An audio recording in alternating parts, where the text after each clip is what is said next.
Now at 10, Edgewood Bowling Center Neosho hosts a family bowling league. Plus, local high school football fans gather at Gambino's for a watch party for a former Joplin player. And as winter storms are hitting multiple parts of the country, communities are preparing. We'll take a look. The 4 states' most watched news starts now. We have some possible winter weather moving in throughout the week. This is KOAM News at 10. I'm Elise Snowy. We go straight to Chloe Arroyo for a look at the forecast. That's right. Heading into this week, we're going to see quite a change into the weather. We moved up a little bit in terms of our temperatures today, but we're going to see that cold front push through heading into tomorrow, especially tomorrow evening. And here's the snowfall potential Monday night into early Tuesday morning. You can see anywhere from a dusting to an inch. Now, this has changed pretty drastically from yesterday. This system has pushed a lot further up north. So Nevada, Chanute, our northern counties could see anywhere from an inch to 3 inches at this point. Here's a look at your future track. We'll see that rainfall push through into early Monday morning. Monday afternoon, we'll start to see that line between snow and rain enter into the picture, and then early Tuesday morning is when the majority of us will see that snowfall. Notice our temperatures are below freezing at that point, and that'll push out through Tuesday afternoon into the Tuesday evening hours. Now, coming up in a bit, we're going to talk more details about this further in depth, as well as the snow potential. Heading into Friday, we'll see another round, as well as single-digit temperatures heading into next week. Mighty cold temperatures. You're going to want to stay tuned for that. We'll have all the details coming up here in a bit.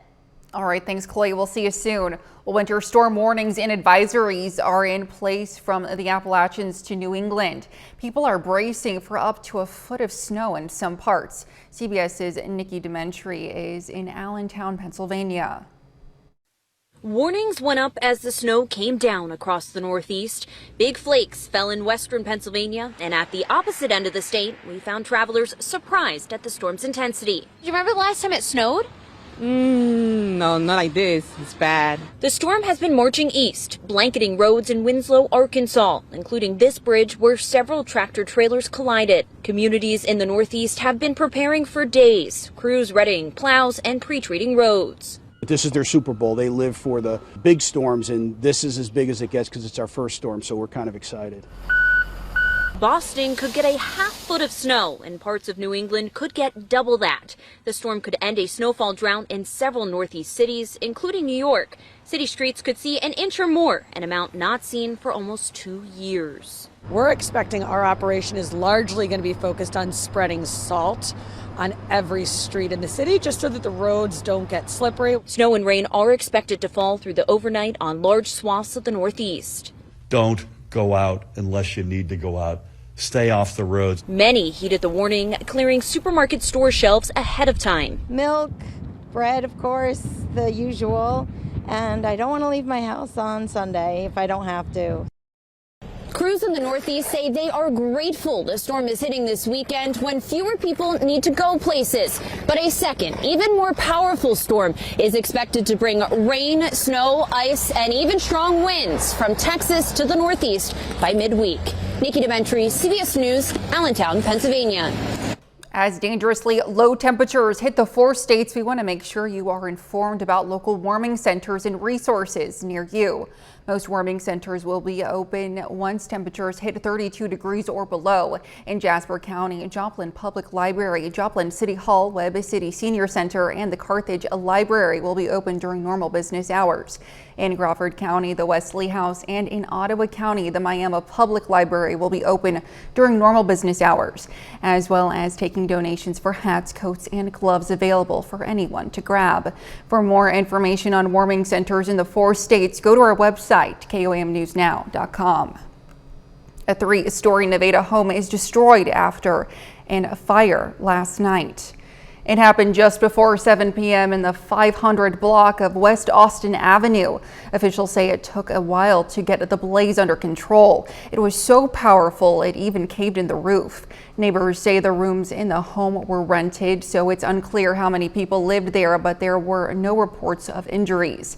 The state fire marshal was called in to assist with the investigation. Laclede County on a track to open its new 911 center in May. Marina Silva reports from Lebanon on what it will mean for people who live there and law enforcement. a better ability to work. Aesthetically, it's a lot better. It's going to be a lot better for the employees. They're enclosed in here for 12 hours a day with no windows. At least they'll have windows up there. Sheriff Millsap says the 911 operators are working in close quarters right now. It just relieves some of the pressure of down here of just too many people and not enough space for growth. Commissioners agreed it was creating a health and safety concern for operators. What COVID revealed to us was our vulnerability by working in a very confined space. So our current dispatch is in a room probably about maybe 16 by 20 feet. So you have dispatchers in there literally sitting almost side by side in a confined environment with probably not as good a ventilation as what you'd like to have. The money to build the new center is from American Rescue Plan, ARPA. The money gives towns a chance to recover economically from COVID. We felt like using the ARPA funding to serve many years in the future would be the best use of those funds. So it'll enable us to continue to provide to be here to answer the call. The total project cost about $5.1 million. Sheriff Millsap says he is excited for the new building to open. That it'll just be a better working area for those that are in here and have to work. This is a tough place to work. It's a lot of stress, and to be on top of one another doing that makes it more difficult. Laclede County officials hope to put the roof on in the next couple of weeks and stay on schedule for the May opening.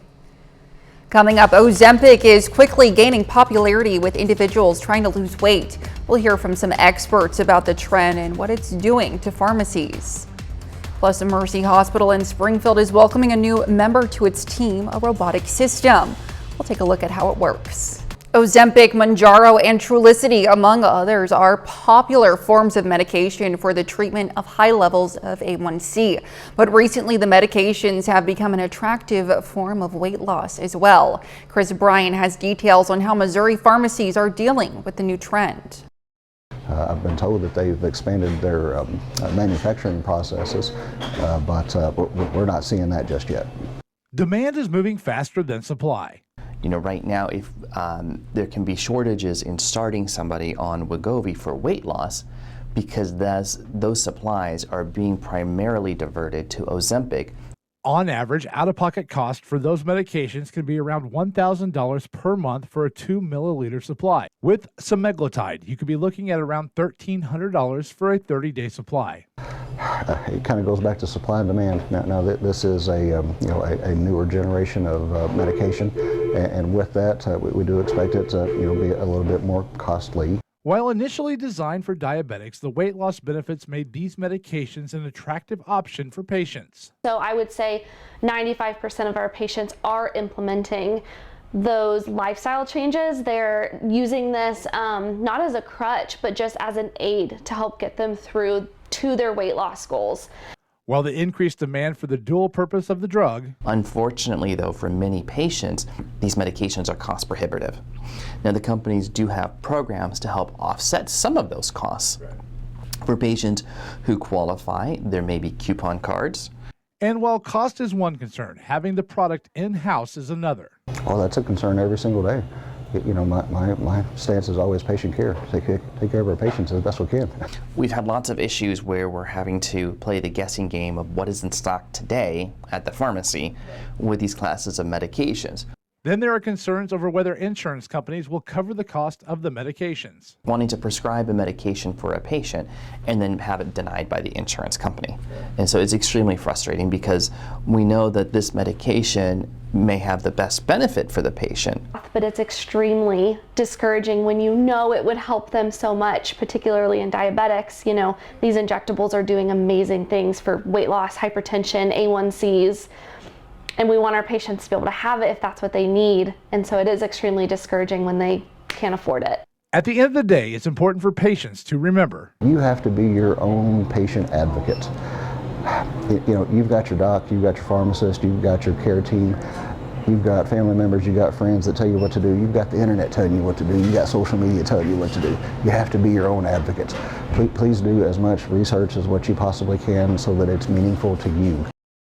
Mercy Orthopedic Hospital has a new tool when it comes to knee replacement surgery, the Veli's robotic system. The system works like a survey of the knee. However, the overall procedure doesn't change much on how the surgeon performs the surgery. It only aids in the layout and positioning of the replacement knee and only adds about 10 minutes to the total time spent in the operating room.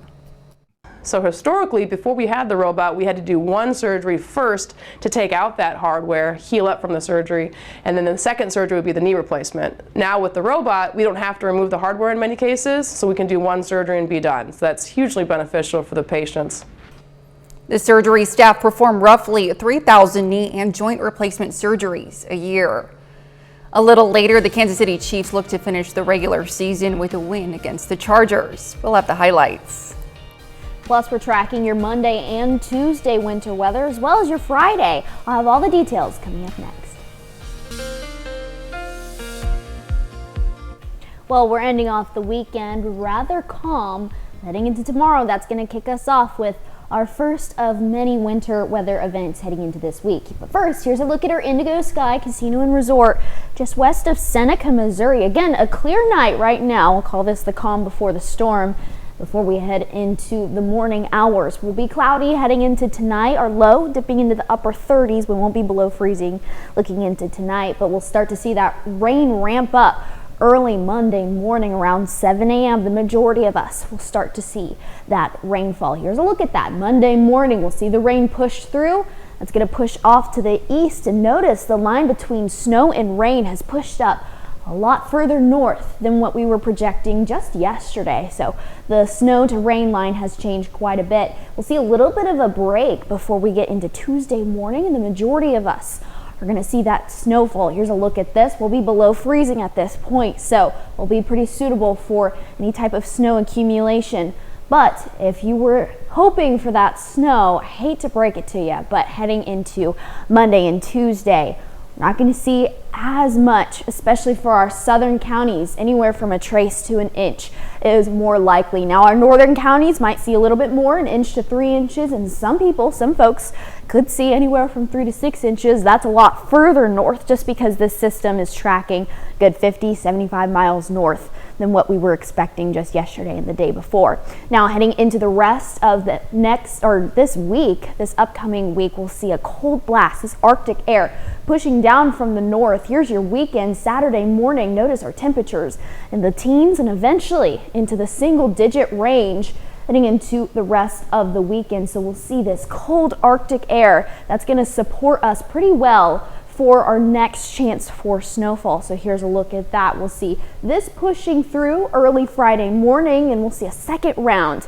We could see this one also push up north because it's through the same model. So that's what we're tracking right now, seeing that pattern in the next couple of days. So we don't want to rule this one out just yet, and that'll push off to the east by Friday morning. So we'll continue to track that one as well. But right now, Tuesday, here's a look for your snow meter. We'll see a couple of road impacts here and there, mainly when the temperatures dip below freezing. Now Friday, because of those temperatures, we'll see a little bit more of that elevated risk for road impacts because the temperatures will consistently be below average or below freezing, and that's when we could see some road impacts here and there. With a little bit of accumulation, it goes a long way when those temperatures are in the 20s and eventually into the teens. So we'll keep a heads up for that. Here's a look at your 7-day forecast. An active week, possible alert day on Tuesday. We'll see a break Wednesday, and Thursday will warm up just a little bit compared to what we'll see the week after. Friday, the next chance for snow, and then Monday we're also tracking another day of wintry mix. So quite a bit of winter weather in the pattern right now. Absolutely, a lot to look out for and forward to if you're wanting snow. Exactly. Some people love this weather. Absolutely. So, all right. Yeah. Thanks, Chloe. Of course. Well, don't forget, you can be the first to know about the day's weather with the KOAM Skywatch weather app.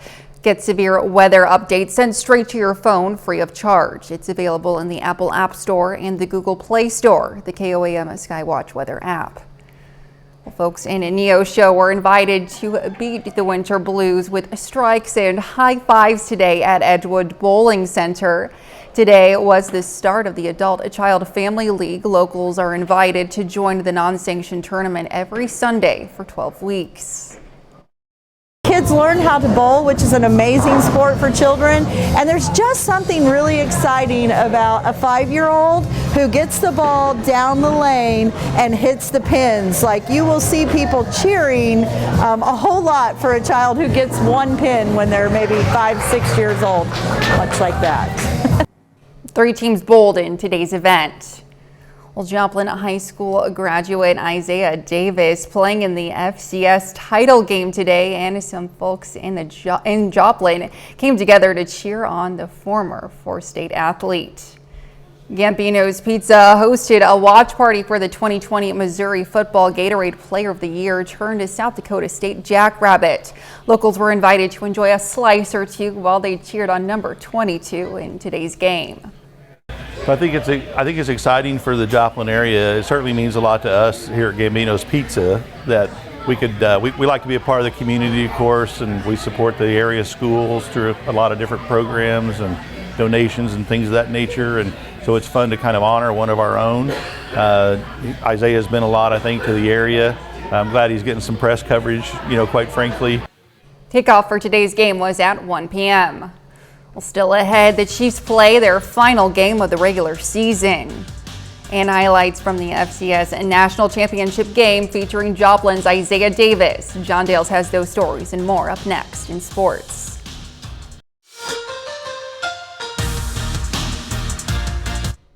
Hey, welcome into sports. I'm John Dales. The recruiting pipeline from Joplin to Brookings, South Dakota is surprisingly strong. Current Joplin High School running back Quinn Renfro is committed to South Dakota State, and former Eagle halfback Isaiah Davis is playing his senior year with the Jackrabbits. South Dakota State in the 2023 FCS National Championship.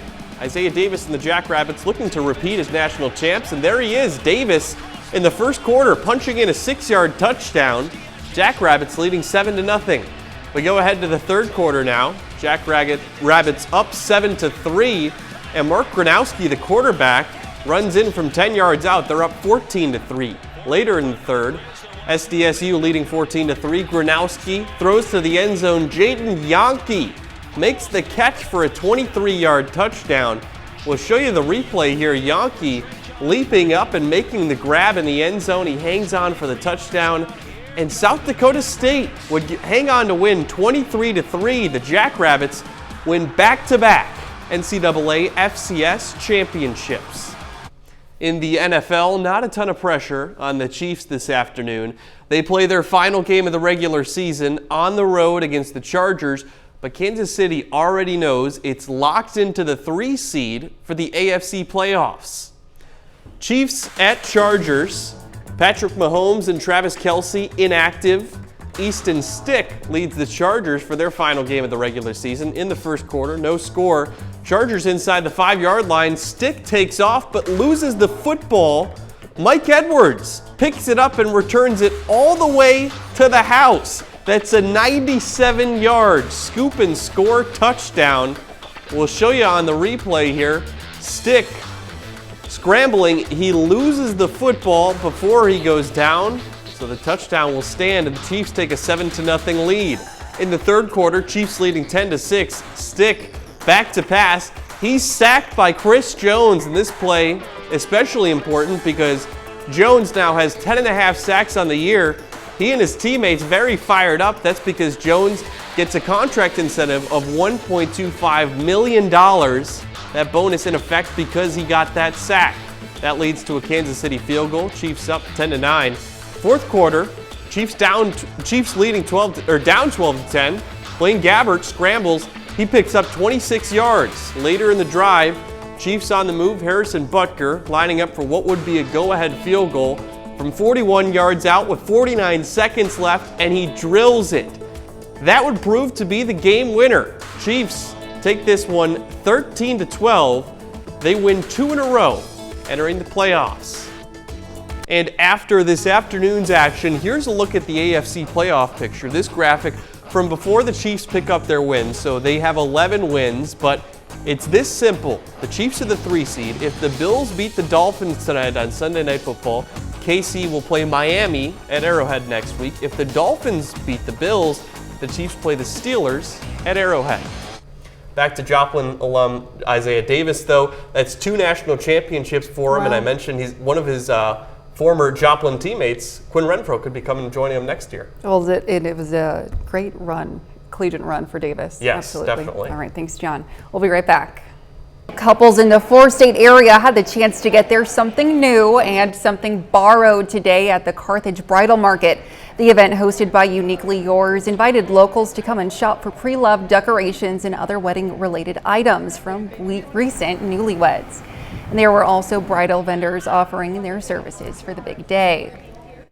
Vendors and just some decoration things, kind of just browsing for little things here and there that you kind of forget about. I think a lot of stuff that we still have to do is just planning, like what do we want to do during our ceremony, songs, playlist, all that fun stuff. Admission for the bridal market was $5 at the door.